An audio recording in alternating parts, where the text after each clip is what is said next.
はい、どうも皆さん、こんにちは。ゆうすけです。今回の動画では、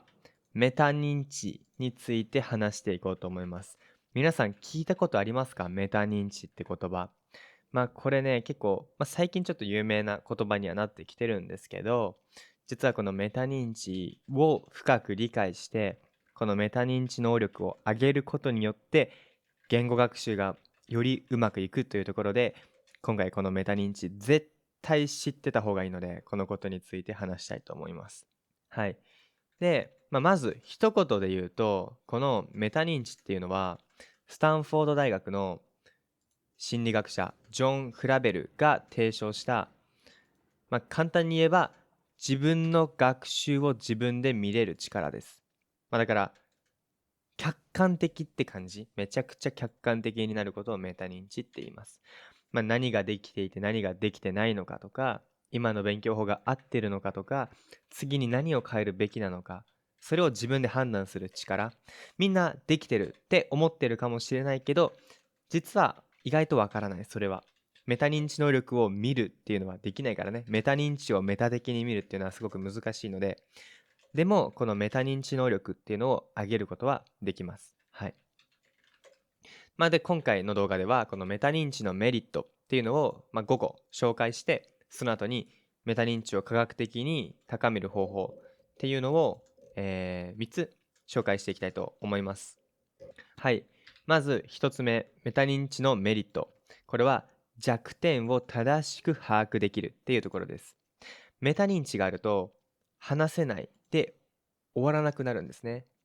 単語が足りないのか、文法が足りないのか、どういう要素が足りないのかっていうのを見ることができます。だから、まあ、勉強が得意な人は基本的にこれができていますね。なぜできないっていうのを考える癖がつくっていうところで、メタ認知能力があった方がいいです。はい。次、二つ目。二つ目は、勉強法のズレを減らせる。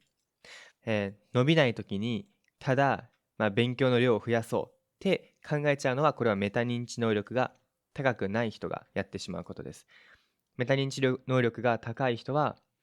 この方法では知識は増えているし、やった感じは出るけど、使えるようにはなってないから、結局意味ない勉強法かもなって気づいて、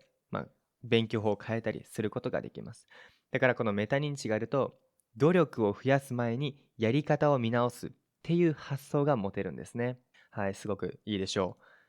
そして3つ目、分かったつもりを防げるです。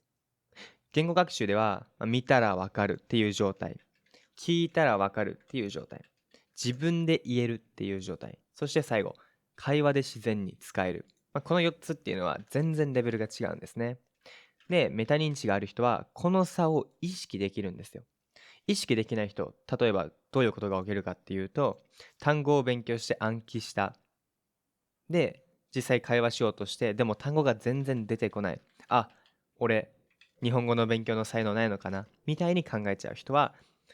ちょっとメタ認知能力が高くないです。ここでメタ認知能力を鍛えて、しっかりメタ的に見ることができたら、あ、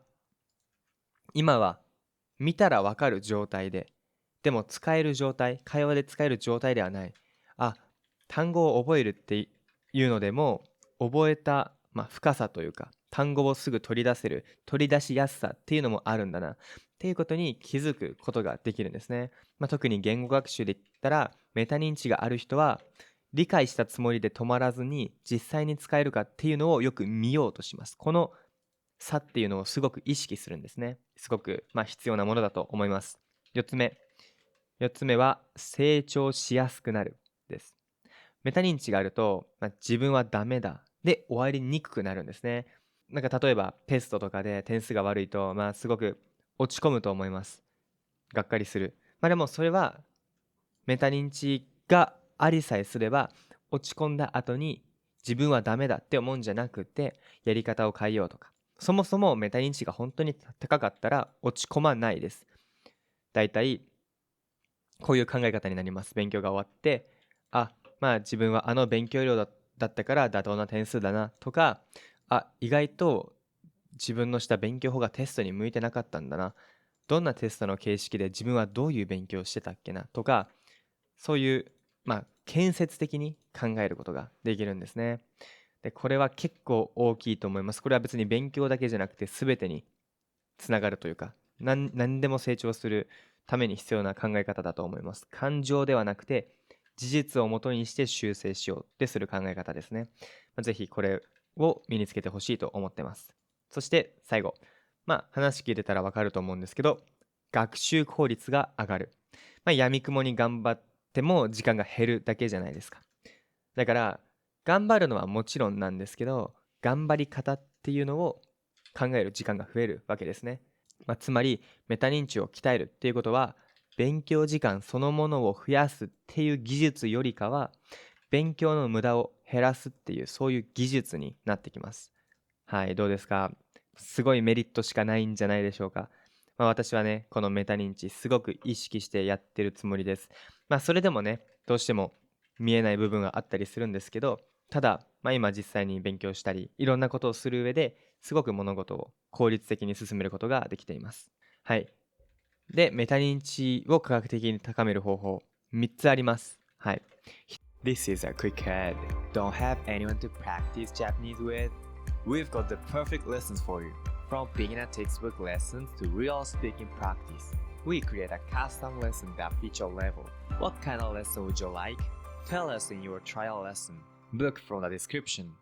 1つ目は、勉強した直後の自己評価をやめて少し遅らせるっていうものです。ここすごく大事なんですけど、コロラド大学っていう、州立大学のメタ分析があって、でそれでその学習直後よりも少し時間を置いてから行う学習判断の方が正確になりやすいっていうことが示されています。はい。これどういうことかっていうと、学習した直後って結構自己評価が高いんですね。だって一番記憶が新しいというかすごく覚えてる状態じゃないですか。だからちょっと時間を置いて、心を落ち着かせてじゃないけど、記憶もちょっと下がりますし、そういう再現性のある知識になった状態で学習判断するっていうのがすごく大事になってきます。はい。少しね、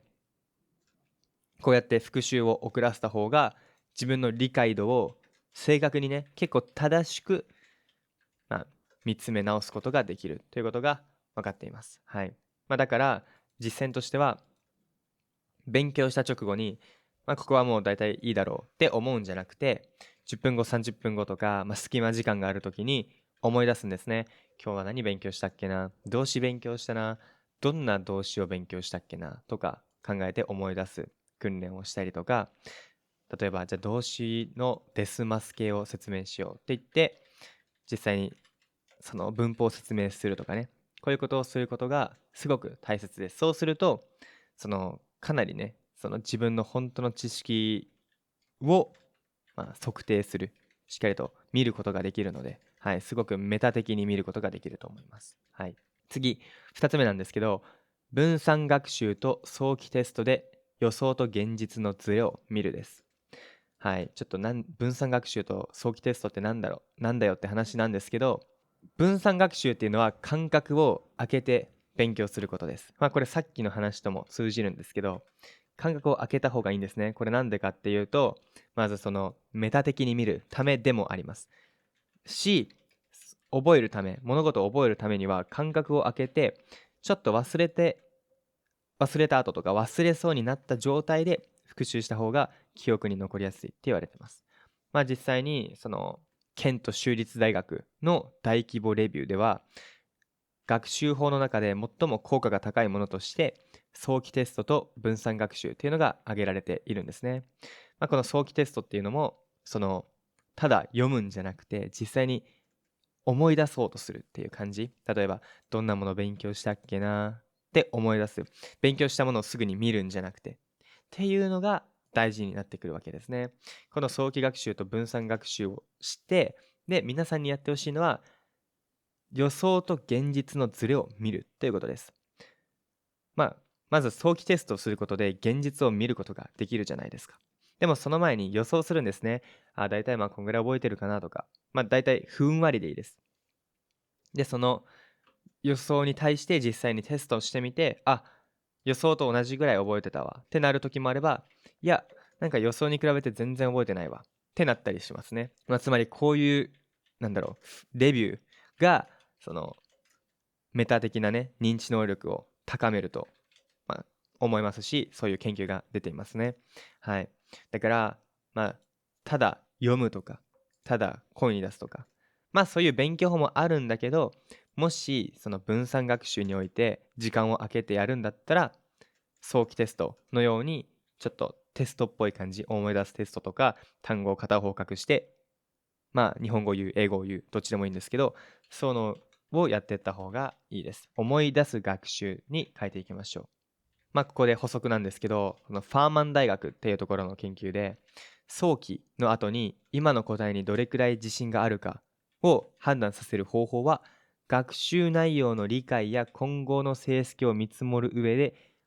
かなり有効だと報告しています。これどういうことかっていうと、思い出して終わりじゃなくて、その答えにどれくらい自信があるのかまで見ると自分の見積もりの精度が上がりやすいってことですね。だからこんなんかなっていう時に自分がそれに対してどれだけ自信を持てるか、自分の答えにどれだけ自信を持てるかっていうのが大事で、この自信っていうのも客観的に見て、この自信の時に答えは合ってた、この自信の時間違ってたな、こうすることですごくメタ的にね考えれる力がつきます。本当にすごいいいメタ認知トレーニングだと思います。流れをもう一度簡単に説明すると、まずできるか予想してみる。で、実際に思い出してみる。で、どれくらい自信があるか考える。で、実際の結果と比べる。で、ズレの原因を考える。この原因まで考えることができたら、それはもう素晴らしいフィードバックになっていると思います。はい、これはメタ認知能力を高める3つ目の方法なんですけど、これは自己評価と振り返りは感覚ではなくて具体と分類でやるです。ちょっと難しいんですけど、簡単に言うと、なんとなく分かったっていうのはすごく良くないんですね。これはかなり弱い評価の仕方なんですよ。だから曖昧な、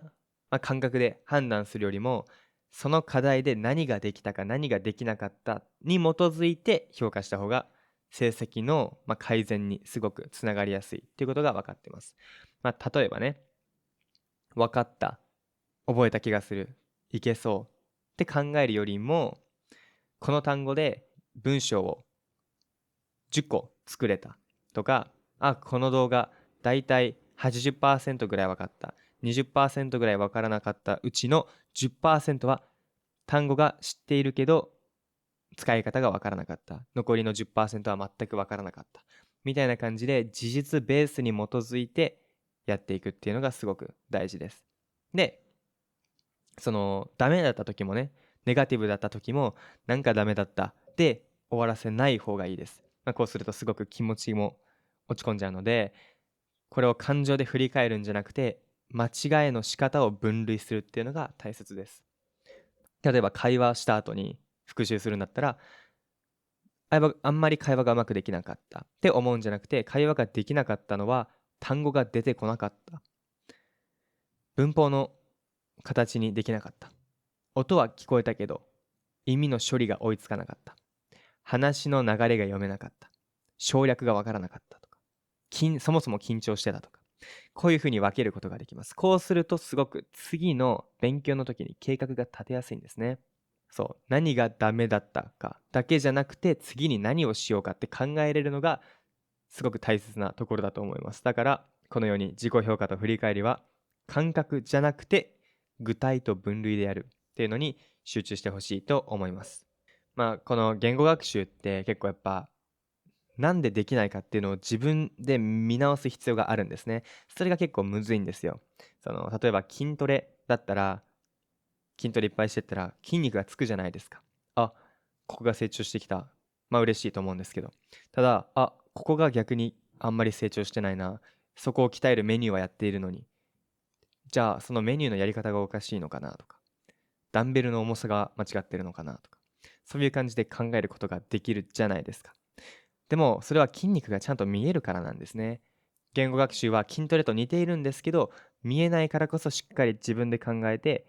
何ができたのか、何ができなかったのか、どこで失敗してしまったのかっていうのを考えた方がすごく伸びます。はい。